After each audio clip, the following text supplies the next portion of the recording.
তোমরা এখন অপেক্ষা করে আছো কবে থেকে শুরু হবে নবম দশম শ্রেণীর তথ্য যাচাই প্রক্রিয়া। চলতি সপ্তাহের ২৬শে ডিসেম্বর থেকে শুরু হওয়ার কথা ছিল নবম দশমের এই তথ্য যাচাই, কিন্তু সে সম্ভাবনা যে নেই তা সংবাদ মাধ্যম সূত্রে তোমরা আগে থেকে জানতে পেরে গেছো। কমিশনের যে ওয়েবসাইট, সেটা তো জং ধরা, সেই জং ধরা ওয়েবসাইটটি কিছুটা যান্ত্রিক ত্রুটি মেরামত এবং রক্ষণাবেক্ষণের যে কাজ, এই কাজ চালানোর জন্যই নাকি কয়েকটা দিন এই তথ্য যাচাই প্রক্রিয়াটাকে পিছিয়ে দেওয়া হচ্ছে। এই রক্ষণাবেক্ষণ এবং মেরামতের কাজ সম্পূর্ণ হলেই এই তথ্য যাচাই প্রক্রিয়া শুরু হবে বলে কমিশনের তরফ থেকে আশ্বাস দেওয়া হয়েছে। তোমরা জানো অলরেডি কমিশন ৮ মাস হাতে সময় পেয়ে গেছে।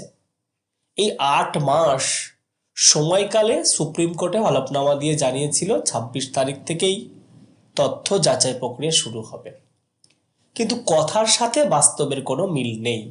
তবে এসএসসি চেয়ারম্যান একটি সাক্ষাৎকারে জানিয়েছেন ২৯শে ডিসেম্বর থেকেই তথ্য যাচাই প্রক্রিয়া শুরু হচ্ছে।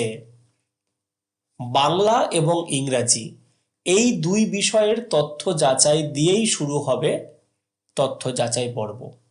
তবে তোমরা মনে রেখো ২৯শে ডিসেম্বর থেকে এই প্রক্রিয়া শুরু হতে চলেছে।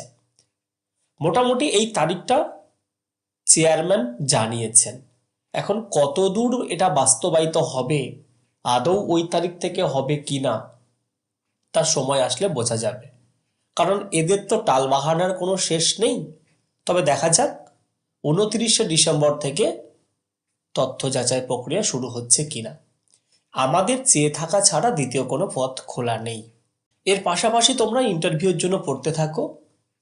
তথ্য যাচাইয়ে বেশ কিছুটা সময় তোমরা পাবে, ইন্টারভিউ প্রস্তুতিটাও সম্পূর্ণভাবে নিতে পারবে।